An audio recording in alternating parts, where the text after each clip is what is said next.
नमस्कार दोस्तों, आप देख रहे हैं यूपी समाचार। आइए जानते हैं उत्तर प्रदेश की दिन भर की ताजा और बड़ी खबरें। आज की पहली खबर, यूपी के 45 लाख गन्ना किसानों के लिए खुशखबरी। यूपी के 45 लाख गन्ना किसानों के लिए खुशखबरी है। योगी सरकार ने गन्ने का मूल्य बढ़ा दिया है। प्रति क्विंटल 30 रुपए की बढ़ोतरी की गई है। अगैती प्रजाति के गन्ने का मूल्य 370 से बढ़ाकर 400 रुपए और सामान्य प्रजाति के गन्ने का मूल्य 360 से बढ़ाकर 390 रुपए प्रति क्विंटल कर दिया गया है। गन्ना विकास मंत्री लक्ष्मी नारायण चौधरी ने बुधवार को लखनऊ में प्रेस कॉन्फ्रेंस कर कहा, यह बढ़ोतरी 2025 से 26 के पेराई सत्र के लिए प्रभावी होगी। सरकार का उद्देश्य किसानों की आय में वृद्धि सुनिश्चित करना है। आज प्रदेश के 31 जिलों में आज आंधी बारिश का अलर्ट जारी किया है। लखनऊ के मौसम विज्ञानी अतुल सिंह ने बताया, बंगाल की खाड़ी में बना दाब तेजी से सक्रिय होकर चक्रवाती तूफान मोन्था में बदल गया है। यह तूफान बुधवार सुबह ओडिशा पहुंचा। मौसम वैज्ञानिक अतुल सिंह ने बताया, मोन्था का यूपी में 30 अक्टूबर से असर दिखने लगेगा, जो कि 3 दिन यानी 1 नवंबर तक रहेगा। 30 और 31 अक्टूबर को पूर्वांचल में भारी बारिश का अलर्ट है। प्रयागराज, वाराणसी, सोनभद्र, मिर्जापुर, चंदौली, भदोही और आसपास के जिलों में 40 से 60 किलोमीटर प्रति घंटे की रफ्तार से हवा चलेगी। भारी बारिश भी हो सकती है। पश्चिम यूपी तक इसका असर हल्का पड़ जाएगा।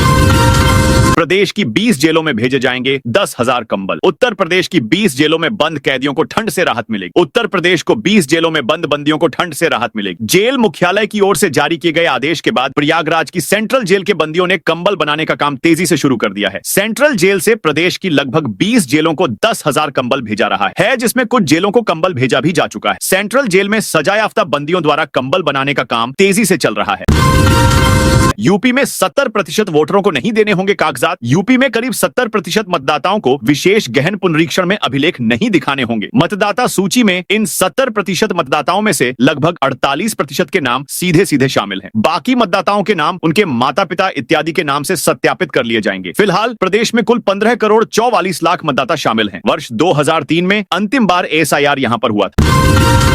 यूपी सरकार का बड़ा ऐलान, युवाओं को मिलेगा 10 लाख तक का लोन। उत्तर प्रदेश सरकार ने ग्रामीण क्षेत्रों के युवाओं को आत्मनिर्भर बनाने के उद्देश्य से मुख्यमंत्री ग्रामोद्योग रोजगार योजना की शुरुआत की है। इस योजना के तहत 18 से 50 वर्ष के पुरुष और महिलाएं अधिकतम 10 लाख रुपए तक का बैंक लोन प्राप्त कर सकते हैं। योजना का मुख्य लक्ष्य है गांवों में रोजगार के अवसर सृजित करना और स्वरोजगार के माध्यम से ग्रामीण अर्थव्यवस्था को मजबूत बनाना। काशी में गंगा की तेज धार में फंसी बोट। वाराणसी के ललिता घाट के सामने गंगा नदी में एक नाव अचानक तेज धारा में फंस गई, जिसमें 20 यात्री सवार थे। इस दौरान सभी शोर मचाने लगे। तभी वहां से जा रही NDRF की टीम अलर्ट हो गई। सभी को रेस्क्यू करते हुए दूसरे नाव में शिफ्ट किया। घटना बुधवार दोपहर 1 बजे की बताई जा रही है, जब पर्यटक गंगा आरती स्थल के पास नाव से भ्रमण कर रहे थे। वहां सभी अलग अलग राज्यों के थे जो वाराणसी घूमने के लिए पहुंचे थे। प्रत्यक्षदर्शियों के अनुसार अचानक तेज हवा और नदी की तेज धारा में बोट का संतुलन बिगड़। अयोध्या में आज तड़के शुरू होगी 14 कोसी परिक्रमा। 20 लाख श्रद्धालु आएंगे। अयोध्या में कार्तिक मास की शुक्ल पक्ष की अक्षय नवमी पर 30 अक्टूबर को 14 कोसी परिक्रमा है। कल भोर 4:51 से शुरू होकर अगले दिन सुबह 4:40 तक चलेगी। वहीं 5 कोसी परिक्रमा 1 अक्टूबर को भोर 4:04 से शुरू होकर आधी रात 2:57 तक चलेगी। देश के कोने कोने से श्रद्धालु अयोध्या पहुंच चुके हैं और जय सरयू मैया के नारे लगाते हुए सरयू स्नान कर नागेश्वर नाथ महादेव का अभिषेक कर रहे हैं। रामपथ, हनुमानगढ़ी और राम मंदिर तक भक्त दर्शन कर रहे हैं। मान्यता है कि अक्षय नवमी को किया गया पुण्य कभी क्षय नहीं होता, इसलिए इस अवसर पर 20 लाख से अधिक श्रद्धालुओं के आने की संभावना है। बॉडी प्रोटेक्टर पहनकर वाराणसी के दाल मंडी में घुसे पुलिस अधिकारी बुधवार को नगर निगम की टीम 200 पुलिस वालों को लेकर एक मकान को तोड़ने पहुंची। टीम को देख लोगों की भीड़ जुट गई। टीम ने पैमाइश कर पहले लाल निशान लगाए। पैमाइश के दौरान दीपक शरण और राकेश शरण ने दुकान और घर को खाली कर दिया। प्रशासन ने इन्हें 15 लाख रुपए मुआवजा दिया है, जिसे 2 भाइयों के बीच बांटा गया। दोनों भाई घर के सामान को रिक्शे से बाहर ले गए। दीपक शरण की पत्नी दुकान से भगवान की मूर्ति को गोद में लेकर गई। उनके मकान में ही नीचे फोटो स्टूडियो है। पहले दिन इन दोनों भाइयों के मकान और दुकान को हथौड़े और ड्रिल मशीन से तोड़ा जा रहा है। जिन भवन स्वामियों ने मुआवजे पर सहमति देते हुए दस्तावेज जमा किए थे, सबसे पहले उनके मकान तोड़े जा रहे हैं। PWD की तरफ से रविवार को 187 भवन स्वामियों को नोटिस दिया गया था। योगी बोले, शहाबुद्दीन के बेटे ओसामा का जैसा नाम वैसा काम। यूपी के CM योगी ने बिहार के सीवान में बाहुबली शहाबुद्दीन के गढ़ में रैली की। यहाँ बुलडोजर से उनका स्वागत किया गया तो वह खुश हो गए। कहा, यूपी में बुलडोजर माफिया की छाती पर ऐसे दौड़ता है कि सपा और उसके पार्टनर्स को सिर्फ फातिहा पढ़ने का मौका मिलता है। 22 मिनट के संबोधन में योगी ने RJD और कांग्रेस पर हमला बोला। कहा, मुझे आश्चर्य है कि रघुनाथपुर विधानसभा से RJD ने जिस प्रत्याशी को उतारा है वह देश दुनिया में अपनी आपराधिक प्रवृत्ति के लिए जाना जाता है। नाम भी देखिए, ओसामा शहाब, शहाबुद्दीन के बेटे ओसामा, जैसा नाम वैसा काम। संभल में रेड मारने 60 गाड़ियों से पहुंचे आयकर अफसर। यूपी के संभल समेत 3 शहरों की 4 शुगर मिल्स पर आयकर विभाग की छापेमारी चल रही है। अधिकारियों ने सुबह सुबह संभल, बरेली और बिजनौर में दबिश दी। रेड गोयल ग्रुप की शुगर मिल्स पर चल रही है। करीब 7.5 घंटे से रेड जारी है। बताया जा रहा है कि ग्रुप पर टैक्स चोरी का आरोप है। सुबह करीब 7 बजे 50 से 60 गाड़ियों के काफिले से 100 से ज्यादा अधिकारी मिल पहुंचे। पीएसी और सीआईएसएफ जवानों ने पूरे शुगर मिल परिसर को अपने कब्जे में ले लिया। छापेमारी के दौरान टीम दस्तावेज खंगाल रही है। सभी विभागों के ऑफिस में आयकर टीम दस्तावेजों की जांच कर रही है। मायावती बोली, मुस्लिम सपा को नहीं, हमें वोट दें। बसपा प्रमुख मायावती एक्शन मोड में है। बुधवार को उन्होंने पहली बार मुस्लिम नेताओं के साथ 1.5 घंटे तक मीटिंग की। इसमें यूपी के 75 जिलों के जिलाध्यक्ष समेत 450 नेता शामिल हुए। भतीजे आकाश आनंद ने मंच पर मायावती के पैर छुए। खास बात यह रही कि लखनऊ में बसपा कार्यालय के जिस हॉल में मीटिंग हुई, उसमें बसपा के सीनियर नेता पीछे की लाइन में बैठे थे, जबकि मुस्लिम नेता पहली लाइन में बैठे। मीटिंग के बाद मायावती ने सभी को पीले रंग की फाइल दी गई, जिसमें बसपा की पुरानी सरकारों के मुस्लिम समाज के लिए किए गए 100 कामों की लिस्ट है। किसानों को राहत अब पराली के बदले मिलेगी गोबर से बनी खाद। यूपी सरकार ने खेतों में पराली जलाने की समस्या से निपटने के लिए नया और सुविधाजनक विकल्प दिया है। पशुधन मंत्री धर्मपाल सिंह ने कहा कि अब किसान पराली को जलाने के बजाय खेत में छोड़ दें। सरकार की टीम उसे मुफ्त में उठाकर ले जाएगी और बदले में किसानों को गोबर से बनी खाद उपलब्ध कराएगी।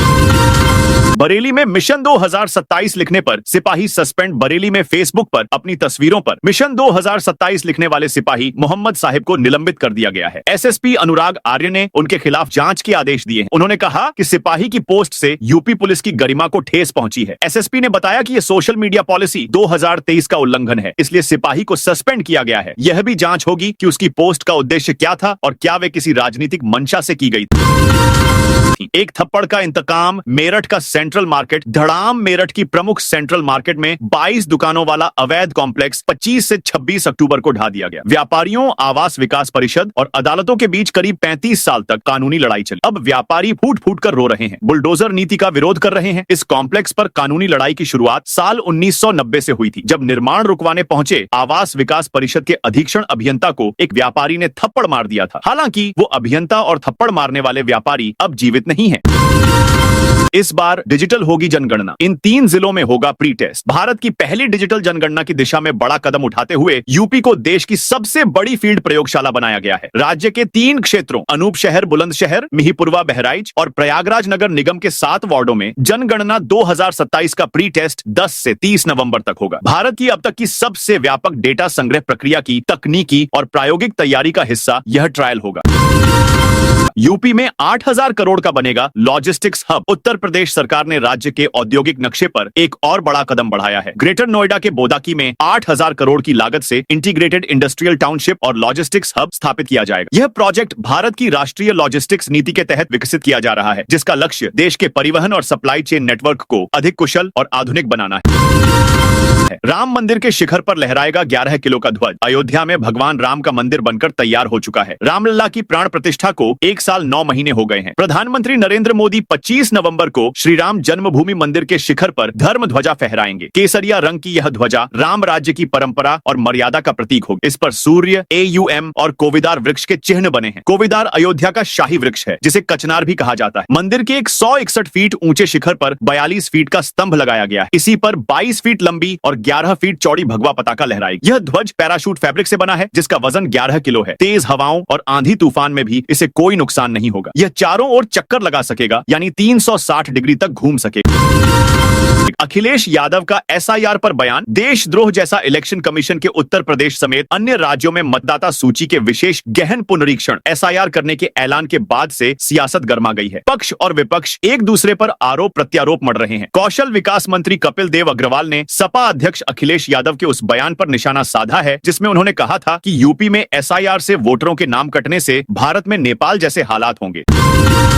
गाजीपुर के परिषदीय विद्यालयों में डिजिटल उपस्थिति अनिवार्य। उत्तर प्रदेश शासन ने परिषदीय और कंपोजिट विद्यालयों में छात्रों की ऑनलाइन उपस्थिति दर्ज करने का नया शासनादेश जारी किया है। इसके तहत अब सभी विद्यालयों में विद्यार्थियों की उपस्थिति डिजिटल माध्यम से दर्ज करना अनिवार्य होगा। गाजीपुर में भी यह प्रक्रिया शुरू कर दी गई, जिसका उद्देश्य शिक्षा व्यवस्था में पारदर्शिता लाना और छात्रों की वास्तविक उपस्थिति का सटीक आंकड़ा प्राप्त करना है। है। योगी सरकार ने उद्यमियों को दी बड़ी राहत। योगी आदित्यनाथ सरकार ने प्रदेश में उद्योगों और व्यापार को बढ़ावा देने के लिए 10 प्रमुख अधिनियमों में करीब 99% आपराधिक प्रावधान समाप्त कर दिए हैं। नई व्यवस्था में सजा की व्यवस्था समाप्त कर उसके स्थान पर सिर्फ आर्थिक दंड और प्रशासनिक कार्रवाई की व्यवस्था की गई है। इसका उद्देश्य प्रदेश में व्यापार को करना आसान और श्रमिकों के हितों की सुरक्षा करना है। इसके लिए लाइसेंस औपचारिकताएं सरल होंगी, निरीक्षण प्रक्रिया पारदर्शी होगी और निवेशकों को डिजिटल प्लेटफॉर्म उपलब्ध कराया जाएगा। यूपी में एक और विश्वविद्यालय को योगी कैबिनेट की हरी झंडी। यूपी में एक और विश्वविद्यालय की सौगात योगी सरकार ने दिया है। पूर्वांचल के भदोही में स्थित काशी नरेश राजकीय स्नातकोत्तर महाविद्यालय को विश्वविद्यालय बनाया जाएगा। भदोही के ज्ञानपुर स्थित इस कॉलेज को विश्वविद्यालय बनाने के प्रस्ताव पर योगी कैबिनेट ने मुहर लगा दी है। यूपी में सबसे महंगा स्मार्ट प्रीपेड मीटर। यूपी में स्मार्ट प्रीपेड मीटर की कीमत पर बवाल मचा है। नियामक आयोग से बिना मंजूरी मिले ही यूपी में स्मार्ट प्रीपेड मीटर की कीमत 6016 रुपए तय कर दी गई है। पड़ोसी राज्यों की तुलना में हरियाणा को छोड़कर यह कीमत सबसे ज्यादा है। स्मार्ट प्रीपेड मीटर लगाने वाले उपभोक्ताओं को बिजली खपत पर छूट भी इन 5 राज्यों में सबसे कम दी जा रही है। आयोग ने सप्लाई कंपनियों की इस मनमानी पर जवाब मांगा है। उपभोक्ता परिषद की ओर से इस पर नियामक आयोग में विरोध दर्ज कराया है। उदयपुर फाइल्स के निर्माता अमित जानी को धमकी। बिहार में तुम्हें तुम्हारी डिफेंडर सहित बम से उड़ा देंगे। यह धमकी उदयपुर फाइल्स बनाने वाले फिल्म निर्माता अमित जानी को फोन पर मिली है। अमित जानी जल्द ही बिहार चुनाव प्रचार के सिलसिले में जाने वाले हैं। वह संभल फाइल्स भी बनाने की तैयारी कर रहे हैं। जानी को धमकी तब मिली जब संभल स्थित क्षेमनाथ तीर्थ पर रुद्राभिषेक करके लौट रहे। कॉल करने वाले ने खुद को कश्मीर से शब्बीर बताया और उन्हें उनकी आगामी फिल्म परियोजनाओं और बिहार चुनाव में बीजेपी के प्रचार को लेकर गंभीर परिणाम भुगतने की चेतावनी दी।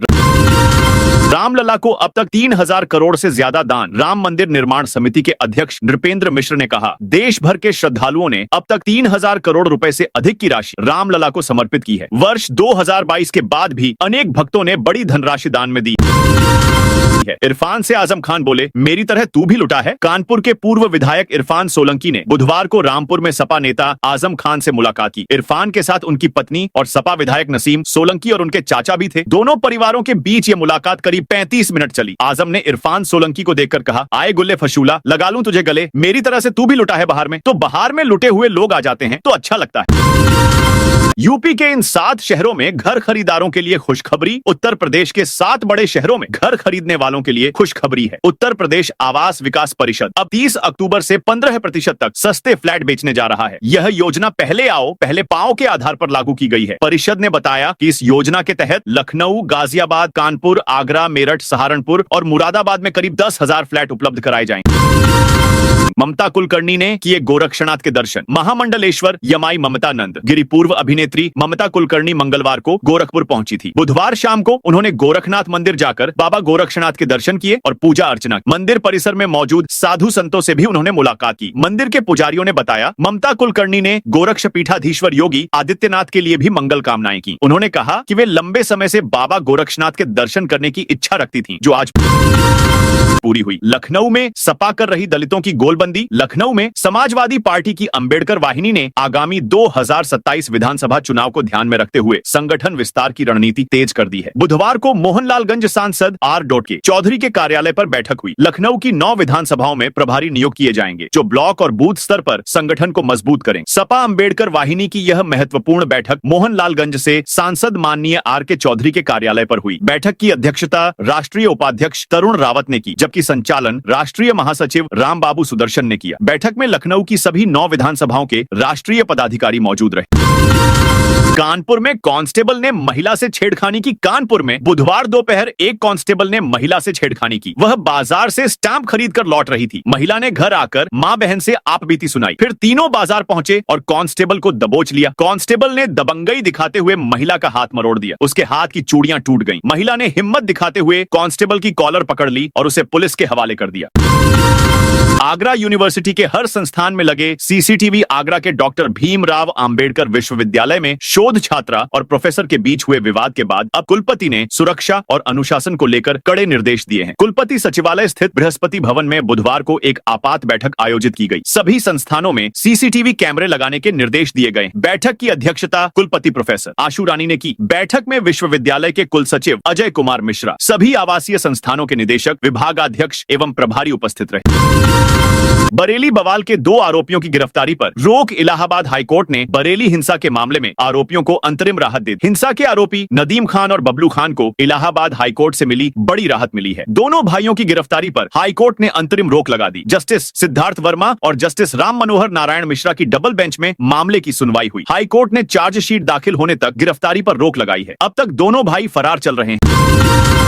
देवकी नंदन ठाकुर के बयान पर मौलाना रजवी की प्रतिक्रिया। कथावाचक देवकी नंदन ठाकुर के एक बयान ने धार्मिक और राजनीतिक गलियारों में नई बहस छेड़ दी। कानपुर के जाजमऊ स्थित सिद्धनाथ मंदिर में दर्शन के दौरान ठाकुर ने कहा था कि यदि हिंदुओं के बच्चे 99% हिंदू नहीं हैं, तो इसकी वजह यह है कि उन्हें रामायण और गीता का ज्ञान नहीं दिया जा रहा है। उन्होंने जोर दिया कि धर्म का बोध न होने पर पहचान भी नहीं बचेगी।